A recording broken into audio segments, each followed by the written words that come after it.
안녕하세요, 여러분. 저는 신재난의학 아카데미, 신스 디제스터 메디슨 아카데미 속 줄여서 SDMA라고 합니다. 그래서 SDMA의 CEO이자 파운더 그리고 디렉터인 신희준이라고 합니다. 오늘 대테러 의학 주제로 여러분들에게 대한민국이 당면한 테러리즘의 챌린지, 도전들과 그리고 동아시아에서 테러리즘 관련된 그런 결과들에 대한 리뷰를 갖는 시간을 갖도록 하겠습니다. 화면 공유하겠습니다.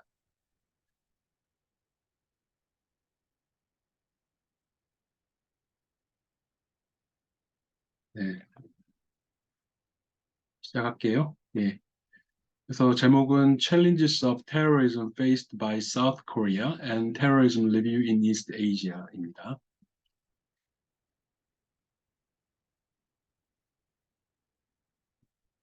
간략한 제 소개를 드리자면 저는 현재 미국 보스턴 미국 매사추세츠주에 있는 보스턴 도시에 베트 이스라엘 디컨스 메디컬 센터, 줄여서 BIDMC라고 하는데요. BIDMC 병원에서 예, Adjunctive Faculty of Seaborne Education, 그러니까 CBRNE는 우리가 화생방이라고 얘기를 합니다. 그래서 화생방 교육에 이제 교원으로 일단은 재직하고 있고, 제가 이제 메인으로 재직하는 부분은 저희 대한민국의 순천향대학교 부천병원 응급의학과에서 부교수로 재직하고 있습니다. 그리고 저는 이제 2022년 9월부터 2023년 8월 기간 동안 미국 보스턴에서 BIDMC 디제스터 메디슨 펠로우십이라는 이런 재난의학 전문 교육기관에서 디제스터 메디슨 펠로우 학위를 받았고요. 재난의학 전임의 학위를 받았고, 그리고 동시에 그 기간 동안에 하버드 의과대학에서 연구 전임의 리서치 펠로우로서도 학위를 받았습니다. 그래서 그런 경력이 있고요. 나머지는 일단 넘어가도록 하겠습니다. 보시면 일단은 될 것 같고 넘어가도록 할게요. 또 자세한 그 설명을 원하시면 저희 홈페이지 뒤에 설명을 드릴 텐데 sinsdmacademy.com으로 오셔서 인트로덕션을 보시면 확인하실 수 있습니다. 또 저희 이제 신재난의학 아카데미의 저희가 다루는 스콥 범위는요. 재난의학의 교육 개발과 교육, 그리고 재난의학의 전문적인 컨설팅, 그리고 재난의학 연구입니다. 저희 일단 설립의 목표는 대한민국에서 차세대 재난의학 전문가들을 양성하는 것인데요. 국제적인 경쟁력을 같이 동반한 그런 인재들을 양성함을 우선 목표로 해서 이 아카데미를 세우게 되었습니다. 그리고 이제 그 외에도 여러 가지 내용들이 있는데, 이제 적절한 기관들과 함께 교류할 수 있으면서 또 저희가 이제 이 사적인 그 아카데미의 영역에서 공적인 국가기관이라든가 다른 또 여러 이 기관들과 함께 재난의학 교육에 있어서 일단은 일관성 있는 교육을 확립해 나가는 것들 또한 목표로 하고 있고, 우리나라에서 이제 그 대한민국에서 가장 프레스티지어스한 그런 스페셜한 아카데미를 만들어가는 게 또한 목표입니다. 그 외에도 해외 유수의 여러 유명한 또 이렇게 능력이 있고 훌륭한 그런 기관들과 함께 연합함으로 인해서 글로벌 엑셀런스를 추구하고 저희가 가지고 있는 역량을 바탕으로 세상에 더 나은 영향력을 미치는 것. 그것이 이 저희 신재난의학 아카데미 설립의 목표입니다. 홈페이지는 방금 잠깐 언급드렸는데요. 위에 보시면 신스 SHINS 디제스터 메디슨 약자입니다. DM academy.com을 치시면 들어오셔서 이제 디테일한 내용 보실 수 있습니다. 그러면 이제 본격적으로 제가 오늘 전달하고자 하는 강의를 시작하겠습니다. 그래서 한국이 지금 직면하고 있는 테러리즘들 이런 것들에 대한 도전들 한번 살펴볼 텐데요. 2000년 EU 테러리즘 위주로 살펴보겠습니다. 자, 그림 보이시죠? 이 딱 누군지 아시겠죠, 다? 전 세계에서 아마 이 얼굴을 모르는 분들은 없으리라고 생각합니다. 일명 로켓보이. 예. 우리 머리 위에 사시죠. 대한민국 머리 위 지역에 살고 계신 분입니다. 그 지역 대표자죠. 이것도 이제 2019년에 있던 뉴스 기사를 따갖고 왔는데요. 그때 이제 다연발 미사일을 쏴가지고 환호하는 모습들을 이제 실어주었었어요. So North Korea's Kim Jong-un oversaw test of super large multiple rocket launch. 수시로 저희 머리 위에서 미사일을 날리고 있습니다. 이제 굉장히 그 한반도의 위기 상황을 조성을 하고 있죠. 다양한 목적으로 일단 이렇게 조성을 하고 있는 것은 이게 오래됐기 때문에 우리 국민들도 잘 알고 계시리라고 봅니다. 그 외에도 대한민국이 맞이한 위협들은 아랍 테러리스트 기관들의 위협도 있습니다. 그 배경을 보면 2001년도 9.11 테러가 있었죠. 그래서 알카에다라는 그런 아랍 테러리스트 조직이 이제 오사마 빈 라덴을 이렇게 선두로 해서 사주를 받아서 미국을 쳤습니다. 그래서 비행기를 납치를 해서 미국 맨하탄의 쌍둥이 빌딩을 이제 그쪽으로 가서 부딪혀가지고 폭침을 해서 이제 건물이 무너지고 수없이 많은 이 사상자를 발생을 시켰죠.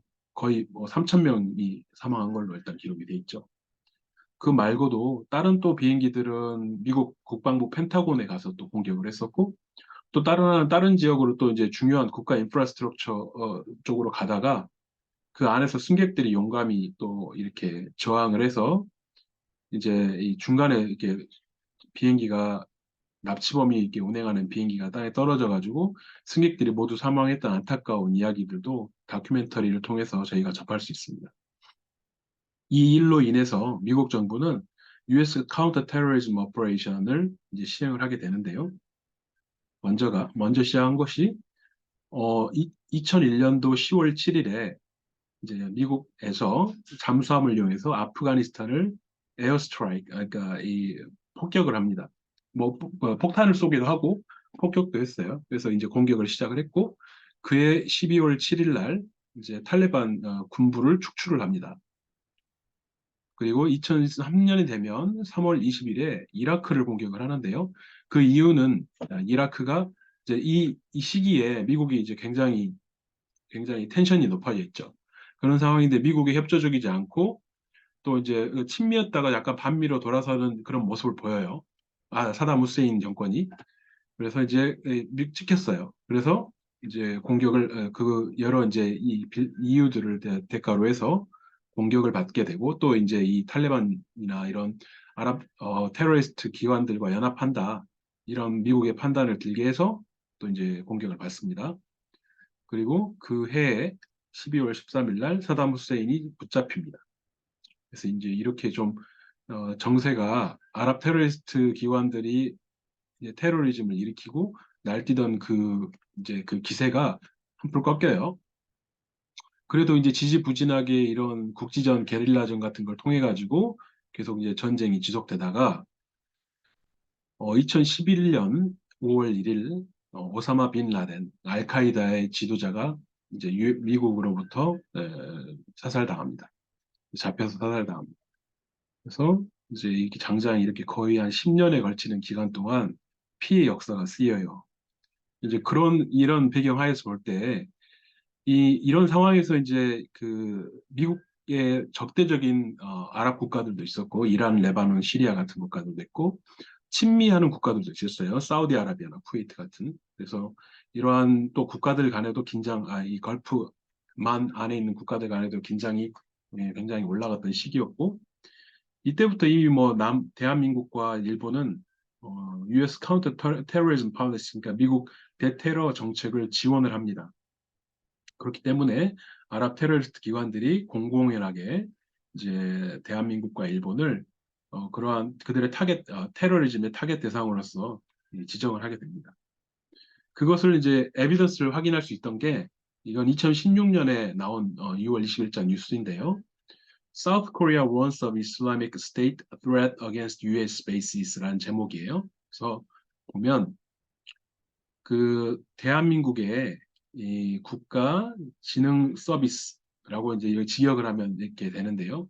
이런 이제 서비스에서 얘기를 하기를 IS가 타겟팅할 이런 77개의 이 에어포스 인스톨레이션, 그러니까 그 군부, 그 공군 그런 소속의 이런 어셋 자산과 미국 내에 있거나 나토 조직의 21개 국가에 있는 그 이제 타겟을 일단은 삼았고 그게 리스트가 노출이 된 겁니다. 그래서 이제 중요한 그 또 사람들도 이제 그 대상으로 이렇게 지목이 돼 있었는데 그 중에서 이제 군대 이 자산 중에 네개가 IS 타겟의 네개가 대한민국에 있었다라는 부분이 밝혀지게 됩니다. 그래서 이제 실질적으로 아랍 테러리스트 조직에 의해서 대한민국의 타겟 대상으로 지적이 됐는데 근거가 뭐냐고 그렇다면 이제 이게 근거가 되는 거죠. 또 있습니다. 또 이제 그것뿐만 아니라 구체적으로 또 이제 이 저희들 입장에서 봤을 때는 이건 2019년에 US Department of State에서 발간한 리포트인데요. 동아시아에 있어가지고 오토리티들 그리고 또 퍼시픽 이제 대서양에서 이제 그 오토리티들은 액티블리 적극적으로 지역적이거나 국가적인 노력들을 이제 대테러에 하기 위해서 참여를 하기로 했다라고 하면서 언급된 국가들이 호주, 그리고 피지, 일본, 대한민국, 말레이시아, 뉴질랜드, 필리핀, 싱가포르, 그리고 타이완 등이 이제 언급이 되고 있고 이들은 글로벌 코일리션, 그러니까 국제적으로 연합해가지고 아이시스 이슬람 세력 무장단체를 격퇴하기 위해서 연합했다라고 보고하고 있습니다. 그래서 이제 이렇게 아랍 무장 조직들에 의해서 저희가 또 테러리즘 위험이 있다는 거죠. 그리고 다음을 보면 2017년인데요. 저때가 이제 처음으로 이렇게 북한에서 저희 쪽으로 이 드론 침범을 한 것으로 기록이 돼 있는데 2017년에 기록이 돼 있는 사진입니다. 뉴스 사진이고요. 가장 최근에 2022년도 12월 26일 날 북한이 대한민국 상공으로 그러니까 이제 저희 남북한의 경계선을 이제 넘어가지고 5대 무인기를 보내요. 그 중에 한 대가 유요히 대한민국의 이제 북방 쪽, 그러니까 서울의 북부 쪽에 상공을 날고 이렇게 호버링하고 다시 북한 땅으로 건너갑니다. 근데 불행히도 우리나라에서 그 격추를 못 시켜서 이제 내셔널 시큐리티 국가 안보에 대한 부분에 대한 비난 질책이 도마 위에 올랐었습니다. 그뿐만 아니라 이제 저희는 또한 사이버 테러리즘에 대한 위협에도 노출돼 있는데요. 이제 북한은 잘 알려져 있다시피 대표적으로 해커들을 많이 양성을 하는 곳입니다. 그래서 다른 나라 정보들을 훔쳐오기도 하고 다른 나라 시스템을 엉망으로 만들기도 하고 이제 이 여러 가지 이제 눈에 보이지 않는 그런 테러리즘, 사이버 테러리즘을 자행을 하고 있는데요. 그 중에 하나가 또 이제 뉴스에서 소개되는 걸 보니까 해커들이 새로운 악성 파이썬 패키지라는 이제 뭐 프로그램 이름인데요. 이런 걸 뿌렸다. 이런 내용이 2023년도 8월자 신문에 실려 있고요. 또한 북한의 해커 집단이 이제 그 자금 세탁을 하는 토네이도 캐시 런더링이라는 집단과 연결이 돼 있다라는 부분이 또한 올해 2023년 8월 26일 날 보도된 바 있습니다. 이제 이거는 보이다시피 비트코인 이제 그 크립토 커런시죠. 그래서 그런 부분에 관련되어 있는 이런 이제 역할을 하는 그런 산업인가 봐요. 그래서 여기 연결이 돼 있다고 떠 있고요. 또한 그 여기 보면 라자루스 그룹이라고 이렇게 이름이 나오는데 정말 세계에서 아주 해커 집단으로 악명이 높은 집단의 이름이고 북한 소속입니다. 북한에 고용한 라자루스 그룹에서 2개의 새로운 R80는 Remote Access of Trojans 해서 트로이안 바이러스 알죠? 저희 저 컴퓨터에 보면 트로이안 바이러스 오래되고 유명하죠. 원격으로 접속할 수 있게 이제 조종하는 트로이안 바이러스를 이제 이 기관들이 공격을 했는데 그 타겟 대상이 유럽의 인프라스트럭처 기반의 인터넷 기반의 인프라스트럭처 그러니까 이 기관들이랑 그런 병원들 미국에 있는 병원들 이러한 기관들을 공격을 했다고 합니다. 그 사이버 테러리즘에 대한 부분도 그래서 사실 여태까지 보면 테러리즘에 대한 크게 대부분을 북한이 자행을 하고 있습니다. 북한과 관련이 있어요, 크게. 근데 그뿐만 아니라 저희가 또 이제 대한민국에서 이 맞닥뜨리고 있는 테러의 또 위협은 요즘에 또 이제 불거졌는데요. 론 액터 테러리즘입니다. 그래서 이제 외로운 개인들이 테러리즘 이렇게 일탈을 일으키는 상황들인데 보시죠. 이 테러리스트는 신림역에서 7월 21일 올해 2023년 7월 21일 날 신림역에서 이제 칼불림을 일으켰어요. 그래서 한 명이 안타깝게도 사망하시고 세 분이 부상을 입는 결과를 유발을 했습니다. 근데 이 사진을 한번 보세요. 이거는 이제 이 테러리스트가 잡혔을 때 사진인데 경찰한테 포위돼가지고 잡혔을 때 사진인데 어때 보이세요? 전혀 긴장돼 보이지 않죠. 굉장히 릴렉스되어 보입니다. 네, 뭐 굉장히 태연한 태도로 뭐 할 테면 해봐라 이런 식으로 이런 모습을 보이고 있어서 되게 쇼킹했는데 이러한 테러리스트 어택에 이 후폭풍이 있습니다. 어떻게 기대하실 수 있겠어요? 이렇게 보이면 과연 우리 뒤에 보는 노출되어 있는 우리 인구들, 우리 사회에서 어떤 파장을 일으킬 수 있을까요? 그림 보시면 분명히 아시죠? 네, 카피캣 프레드. 그러니까 이런 따라하는 모방 범죄가 발생할 수 있는 위협이 있어요. 발생할 수 있습니다. 그래서 이제 묻지마 살인 사건이 발생을 하게 돼요. 2주 후에. 그래서 그게 2023년 8월 3일 날 발생을 했고 이제 이 테러리스트는 어 이게 그냥 단순하게 심플한 칼부림이 아니라 지금 차도 이용을 했습니다. 차량을 이용해서 군중에 돌진을 해서 이 5명 이상의 이 심각한 부상을 일으키고 그중에 한 명은 뇌사 상태 정도로 있다가 사망을 하셨어요. 그래서 결국 사망으로 한 명이 집계가 됐고 14명 중에서 한 명이 사망이고 13명 나머지 이제 부분들이 손상으로 집계가 됐는데 차로 그렇게 짚고 난 다음에 칼을 들고 이렇게 나가가지고 무작위로 주변에 있는 민간인들 공격하기 시작했습니다. 이제 칼부림이 나서 이렇게 큰 이런 이런 테러를 자행을 했어요. 앞선 케이스 같은 경우는 알려진 바로는 정신과적 병력이 없는 걸로 알려져 있는데 지금 두 번째 케이스 같은 경우는 이제 이런 우울증을 진단받고 약을 먹고 있는 정신과 병력이 있는 환자로 알려져 있습니다. 이러다 보니까 이게 이런 모방 범죄로 이제 예고를 하는 겁니다. 이 사람들도 예고를 했죠. 그래서 인터넷에서 언제 누구를 죽이겠다, 뭐 어디서 이렇게 사건을 일으키겠다, 이런 류의 모방 범죄가 한 달 새에 40건이 넘게 발생을 해가지고 경찰에서 굉장히 긴장을 하고 또 이제 그렇게 글만 올려도 일단 IP 추적해가지고 잡아가는 등의 그런 강력한 단속이 시작이 되었습니다. 그래서 이제 이런 모방 범죄에 대한 그런 두려움들이 이런 이 칼부림에 대한 일련의 이런 사태들에 대한 모방 범죄에 대한 두려움이 일단 우리 사회에 일어난 거죠. 그러면 왜 대한민국은 이런 젊은 사람들에 대해서 이 걱정을 하고 왜 이런 묻지마 이 칼부림 사태가 벌어지는가에 대한 그 부분을 이제 디테일하게 다룬 또 뉴스가 8월 26일 날 포스팅이 됐는데요. 호주 뉴스입니다. 그래서 이제 인터뷰를 가졌어요. 이 뉴스 가운데서 인터뷰 가진 분이 윤정숙 씨라고 이제 대한 그 범죄학 이렇게 연구소에서 그런 범죄 연구하는 부분의 디렉터를 맡고 계신 분이었습니다. 그래서 이분이 언급하시기를 대한민국 정부는 이런 이제 무작위 공격에 대해서 데이터를 모으지를 않았다. 그리고 대한민국은 이제 이 삶의 만족도에 대한 관련해 가지고는 38개국 OECD 국가들 중에서 거의 바닥이다. 바닥에 랭크돼 있고 또 더불어서 이제 이 젊은 층 가운데 자살률이 올라가는 추세다라고 얘기를 했습니다.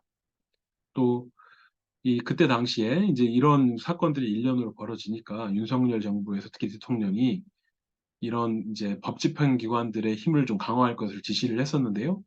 그 부분에 관해서도 언급을 하셨어요. 그래서 이제 법 집행 기관들을 좀 강화하기 위해서 돈을 대는 거는 단기 기준의 이런 해결책이고 정말 근본적이고 이게 오래가는 그런 길게 보는 해결책을 생각을 해봐야 되는데 그렇게 하기 위해서는 우리 사회가 좀 더 예방적인 접근을 할 필요가 있다라고 언급을 하셨고요. 그 예로 카운셀링 이런 이제 취약한 인구 집단들에 대해서 카운셀링 서비스를 제공한다든지 그리고 이제 직업이 없는 사람들 같은 경우는 직업 트레이닝 센터로 일단은 연결을 해주자 이런 예를 들어주셨습니다.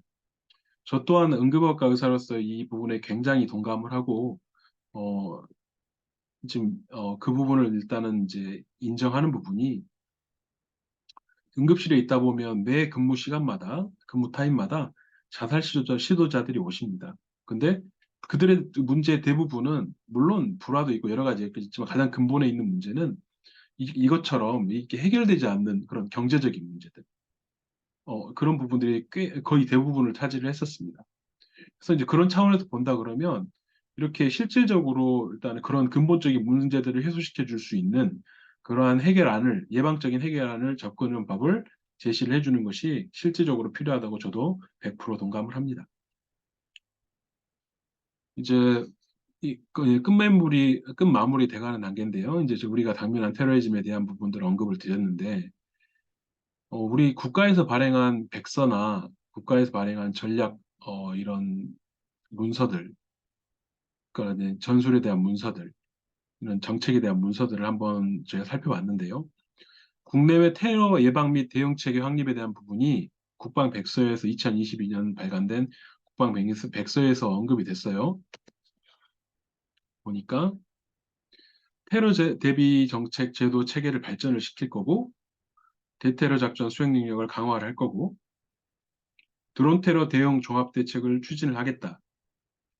그리고 국내외 대테러 협조 체계를 발전을 하겠다 그랬는데 이거는 이제 보시다시피 2022년이니까 아까 제가 북한에서 드론 날려가지고 12월 거의 말경에 지금 날렸죠, 5대를. 그 전에 나온 거예요, 이게 백서가.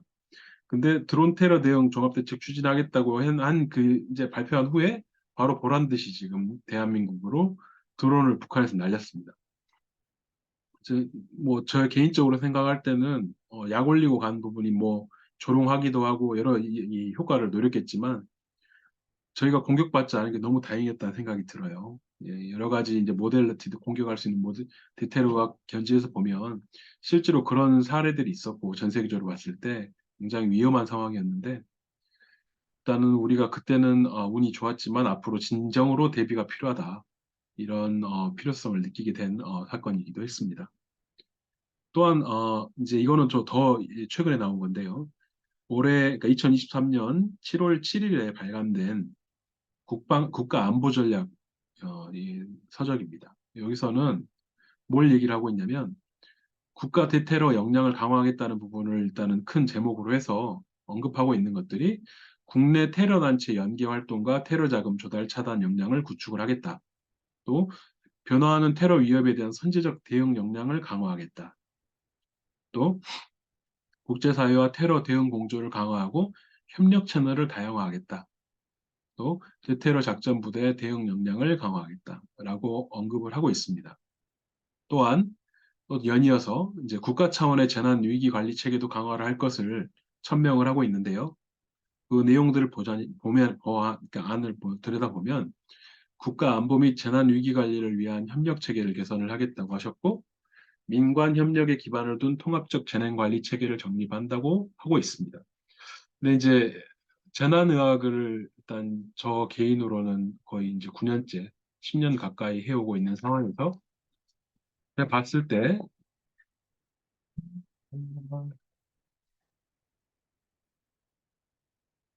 네, 그, 그 기관으로 봤을 때, 잘 안 되고 있는 것 같아요. 그러니까 피부에 와닿지 않는 통합적 재난관리 체계가 뭐가 이루어지고 있지? 민관 협력이 뭐가 이루어지고 있나? 별로 없었던 것 같은데. 이런 생각이 들어요. 그건 이제 제 개인적인 생각일 수도 있지만 그 부분이 아쉽다는 생각이 들어서 약간 여기에 대해서 얘기를 꺼내보자면 앞으로 바람은 실질적으로 진정으로 일단은 민에 대한 협력을 생각을 하신다면 국가가 경청을 하고 또 민이 협력을 할 수 있는 같이 협력을 할 수 있는 포맷을 잘 일단 정립을 하고 제시를 해 주셔야 좋겠다. 그리고 그렇게 하기 위해서는 서로 대화하는 시간을 많이 가지는 게 좋겠다. 제가 미국에서 일단 트레이닝 받는 기간 동안에 정말 인상이 깊었던 부분은 정책 결정을 함에 있거나 뭔가 플래닝, 그러니까 재난 이런 어떤 큰 모임이 있다 그러면 그 행사라든가 모임이 있을 때 다기관, 민간 포함한 다기관들에서 모여가지고 굉장히 일단은 여러 차례에 걸쳐서 그러니까 계획을 수립을 합니다.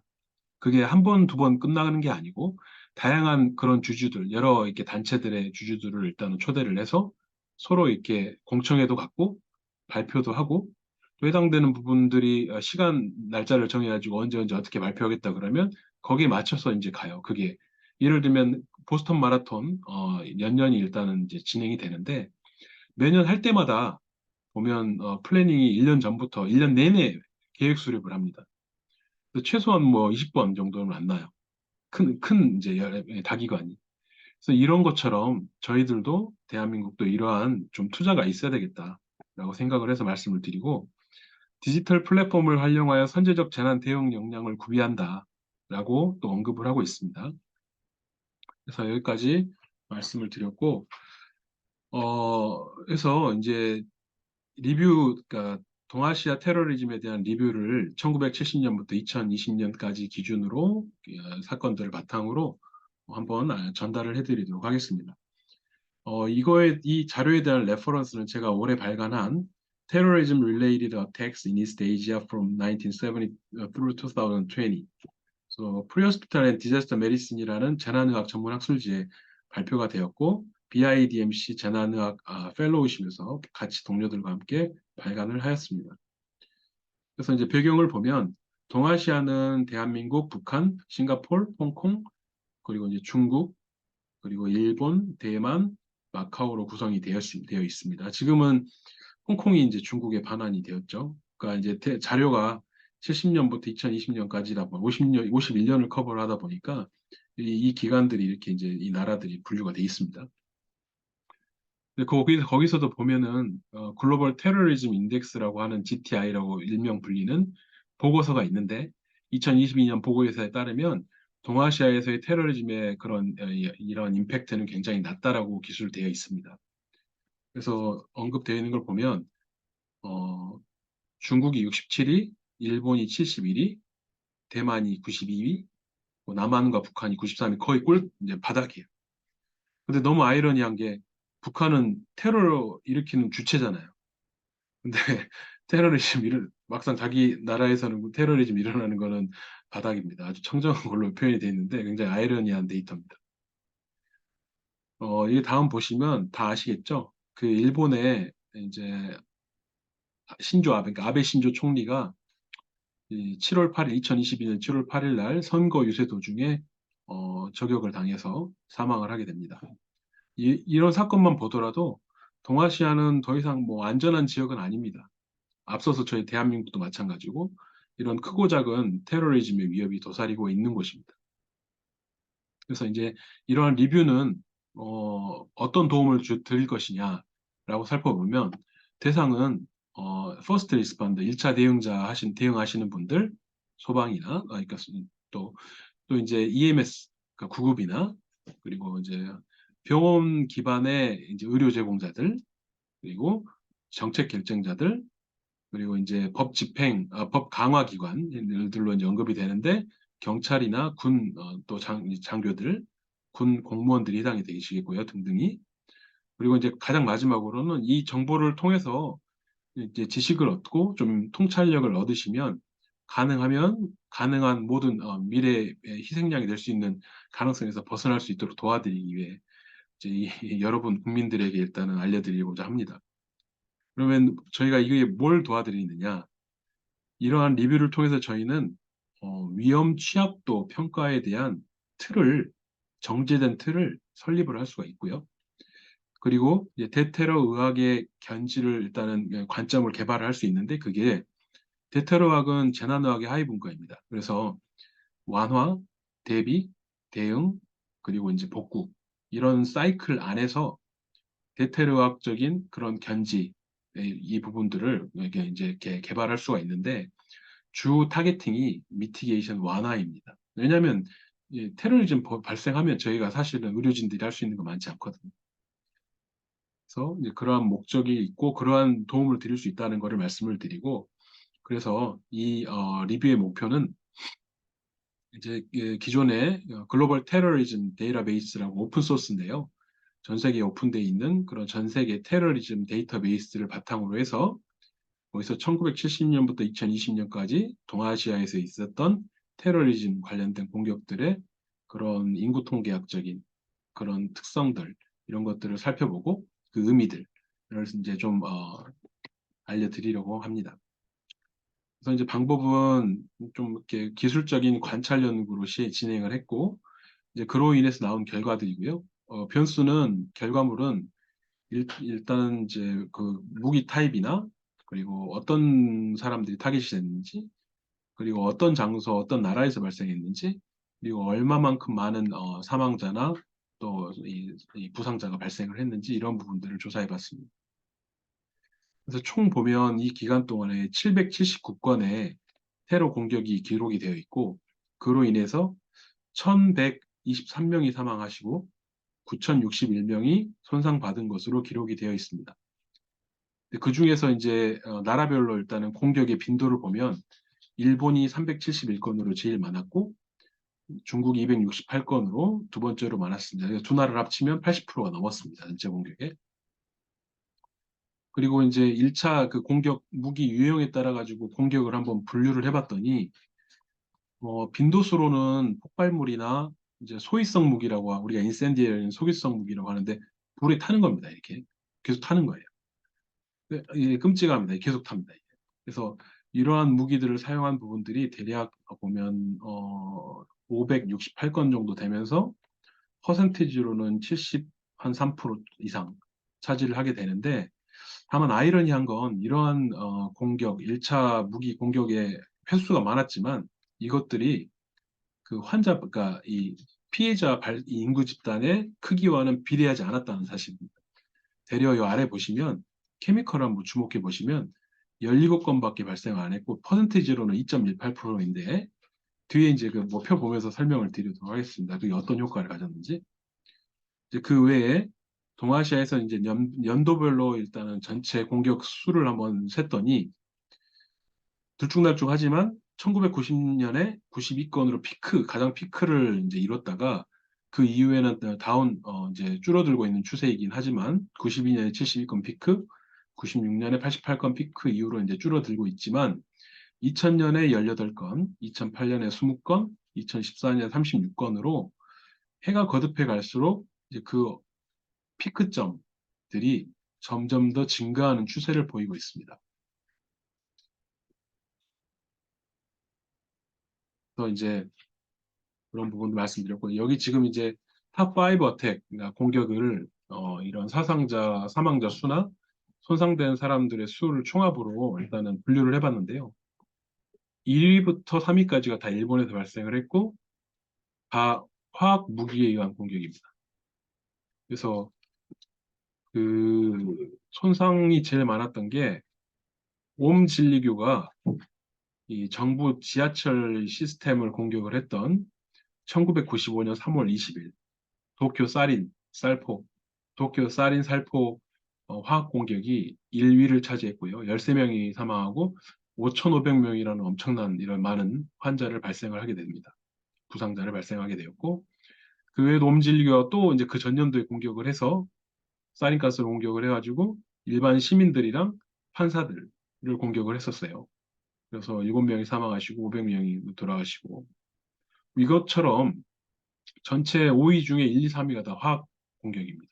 근데 전체 건수는 17건수였습니다. 아까 무기 공격 건수에서 보면.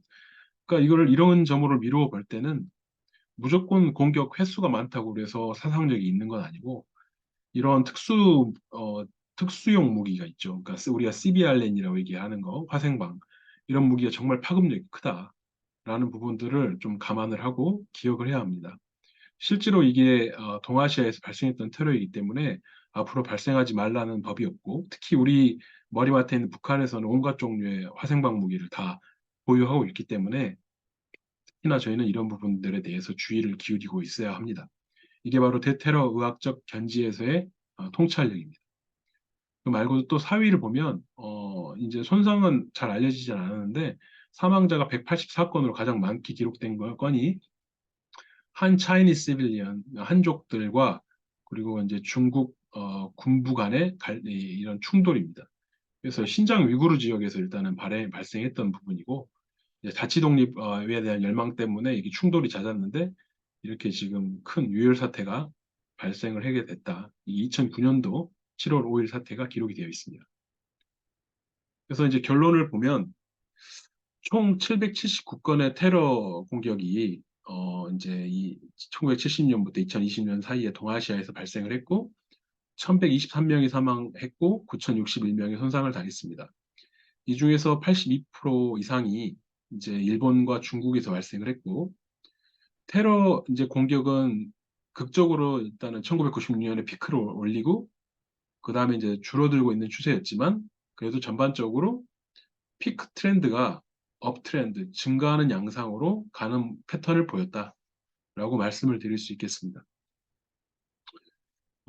이제 제 강의는 여기까지 마무리하도록 하고요. 저희가 지난 이 부분에 대한 내용을 와뎀이라고 World Association for Disaster and Emergency Medicine 이런 집회인데 전 세계에서 가장 큰 컨퍼런스인데요. 재난의학 컨퍼런스인데 거기서 일단은 발표를 하려다가 못했습니다. 지금 이 연구들을 할 수 있게 도와주시고 또 저 재난의학 전문가로서 트레이닝 받게 해주신 우리 BIDMC 디자스터 메디슨 펠로우십 패밀리들에게 너무도 감사를 표하고 우리 파운더이고 디렉터이신 그레고리 시오톤과 코 디렉터이신 아말리아 폭스카이난에게 특별히 감사드리고 이 논문의 코레스판딩을 맡아주신 데릭틴 그리고 우리 공저자로 이렇게 활동을 해주신 아틸라, 알렉스, 파디, 라이언 모두에게 또 우리 모든 BIDMC DS 메리슨 펠로우십 가족들에게 감사를 드립니다. 네, 일단은 이렇게 제 강의를 마치도록 하겠습니다. 더 궁금하신 부분이나 혹시 뭐 질문 사항이 있어서 컨택을 원하시면 info at sinsdmacademy.com으로 연락을 주시면 성실히 답변 드리도록 하겠습니다. 감사합니다.